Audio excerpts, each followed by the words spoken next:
Good evening, everyone. Once again, you are welcome in online classes of computer science. So, in the previous video, you can see we have discussed so many videos on data structure, but we have discussed only the part of a stack. What is stack, and what are the linked list, and what is the conversion of prefix to postfix, and how we can generate the code of a stack in Python we have discussed in our previous video. Now we are starting the another data structure, that is queue. So today we will learn what is queue and how we can form the queue and what are the applications of the queue. This we will learn in our today view. So we will start the queue. So you are very familiar with this diagram, and you can see this type of the diagram is shown in OPD. आपने इस तरह का diagram OPD में देखा होगा. Whenever you go to the hospital, तो इस तरह की लाइन या आप कह सकते हैं क्यू लगी रहती है, जिसमें क्या होता है कि 1 बाय 1 पेशेंट आते हैं और एक के पीछे एक लग जाते हैं, और डॉक्टर जो बैठा रहता है इस केबिन के अंदर, वो फर्स्ट टाइम किसको देखता है? जो डॉक्टर, जो पेशेंट सबसे पहली लाइन में होता है, ठीक है, सबसे पहले वो इसको दिखेगा, देन सेकंड वाले को, then second, third, fourth, fifth, और लास्ट में किसको देखेगा? इस वाले को. तो यहाँ वाला जो हमारा है, मतलब इस प्रकार की क्यू में ये हम कह सकते हैं कि ये अरेंजमेंट होता है कि जो पेशेंट पहले आया है डॉक्टर उसे पहले दिखेगा, और जो लास्ट में आया है वो सबसे लास्ट में उसको देखा जाएगा. और इस लाइन में से जो सबसे पहले हटेगा वो फ्रंट वाला हटेगा, ये वाला हटेगा, फ्रंट वाला आप कह सकते हैं, ये वाला पहले हटेगा, ठीक है, ये वाला पहले हटेगा. और कोई नया पेशेंट आता है तो कहाँ लगेगा? इस वाले के पीछे. तो जब हम इस तरह की व्यवस्था रखते हैं कि हमारे पास जो नया पेशेंट आए वो सबसे लास्ट वाले के पीछे लगे, और जो रिमूव हो पेशेंट वो सबसे आगे हो, तो इस तरह की व्यवस्था को हम क्या कह सकते हैं? और we can say this type of the arrangement is called queue. Queue में लगे हैं 1 बाय 1, कि अगर ऐसा नहीं होगा तो फिर कोई भी कहीं से आएगा, मैनेज नहीं कर पाएंगे, ठीक है. तो इस तरीके से क्यू एक प्रकार से हमारे पास क्या है?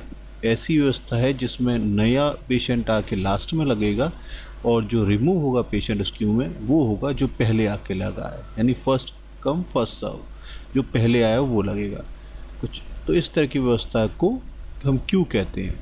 तो हम जब कंप्यूटर्स में भी करते हैं तो हम यही कर सकते हैं कि जब भी हमारे पास हमको डेटा का अरेंजमेंट, जैसे हमने स्टैक में कर रहे थे कि एक के ऊपर एक या एक के ऊपर एक लग रहे थे और इंसर्शन डिलीशन एक ही तरफ से हो रहा था, इस प्रकार से क्यू इस मायने में थोड़ा सा क्यू में अंतर है. क्यू में इंसर्शन कहाँ से होगा? लास्ट से, और डिलीशन कहाँ से होगा? शुरुआत से. इसको हम और क्लियर नीचे समझ सकते हैं. तो हर जगह आप क्यू देखते हो, चाहे रिजर्वेशन क्यू हो, चाहे गैस लाइन की क्यू हो, किसी भी तरह के क्यू हो, आप इनको देखते हो. यहाँ पे आप देख सकते हैं, ये भी हमने एग्जाम्पल लिया. क्यू में किसी भी नए एलिमेंट को या डाटा को इंसर्ट करने को हम क्या बोलते हैं? N Q. इस डाटा को हम क्या बोलते हैं? N Q. और डिलीट किसी भी डाटा को हटाने को हम क्या बोलते हैं? D Q. तो हमारे पास जैसे ये पहले से हमारे पास क्यू थी, इसमें हमारे पास पहले फ्रंट में ए था, फिर बी था और सी.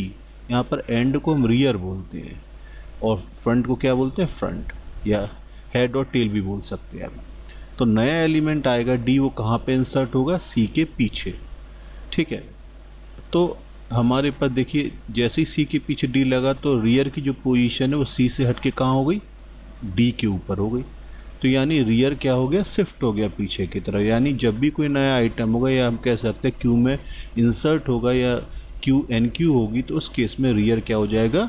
जो एलिमेंट लास्ट में आ जाएगा उस पर शिफ्ट हो जाएगा. और डिलीशन, ये हमारे पास ए पहले से क्यू में ए फ्रंट पे है, बी उसके पीछे है, सी उसके पीछे है, डी रियर पे है. पर हमारा क्यू में यही अरेंजमेंट है कि हम हटाएंगे कहाँ से? फ्रंट से. तो ए मैंने हटाया तो फ्रंट क्या हो गया? बी बन गया. अब देखिए आप यहाँ पे फ्रंट कौन बन गया? बी बन गया. उसके बाद सी है, फिर डी है. तो फ्रंट के हटने पे जो उसके पीछे वाला एलिमेंट होता है वो क्या होता है, फ्रंट बन जाता है। और इंसर्शन में रियर उसके नेक्स्ट वाला जो इंसर्ट होता है वो बन जाता है।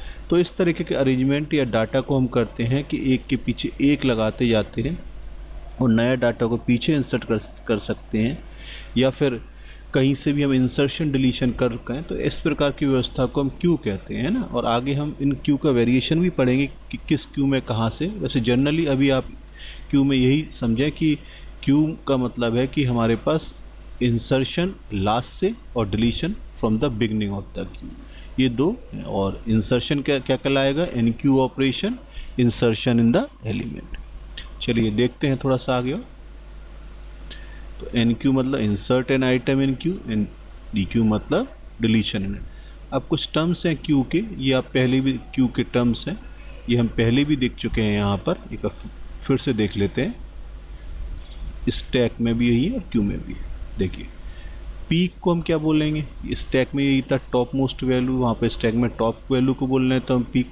और क्यू ओवरफ्लो, ओवरफ्लो का मतलब क्यू में स्पेस ही नहीं है and we want to insert the item inside the queue but there is no space inside the queue, और क्यू क्या है, ऑलरेडी फिल है। उस केस में हमारा क्या होगा, वो कहलाएगी क्या, क्यू ओवरफ्लो। और अंडरफ्लो क्या होगा, अंडरफ्लो का मतलब है हमारे पास we want to delete the item but there is no item inside the queue and queue is still empty. From empty queue we cannot delete. तो ये थोड़ा सा हमको ध्यान देना पड़ेगा। कुछ हमारे पास एन क्यू और डी क्यू ऑपरेशन को समझने की कुछ वीडियोस भी इनको देखते हैं,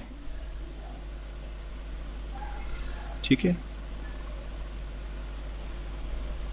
देख लेते हैं, नेट कनेक्ट है, हाँ कनेक्ट है।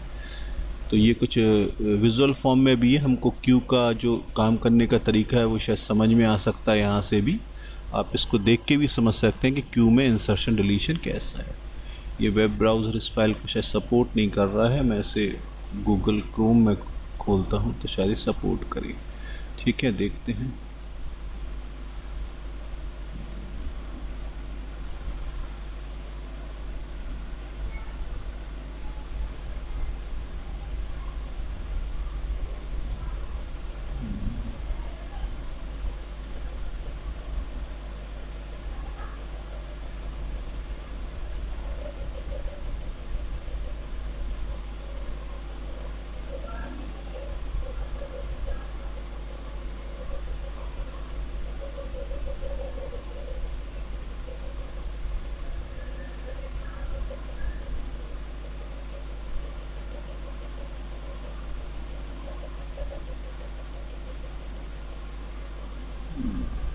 क्रोम में खुल गया, मैं दिखता हूँ।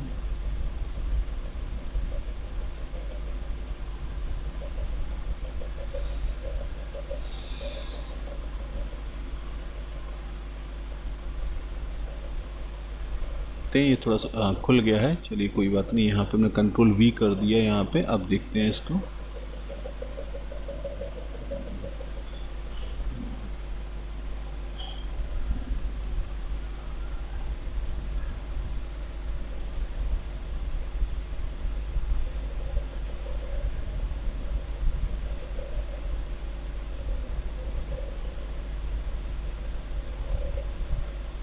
देखिए यहाँ पे हेड और टेल क्या है, पहले क्यू क्या है, ये हमारे पास क्यू एक फिक्स लोकेशन हमने लिए हैं, 15 लोकेशन है जिनकी इंडेक्स है 0 से।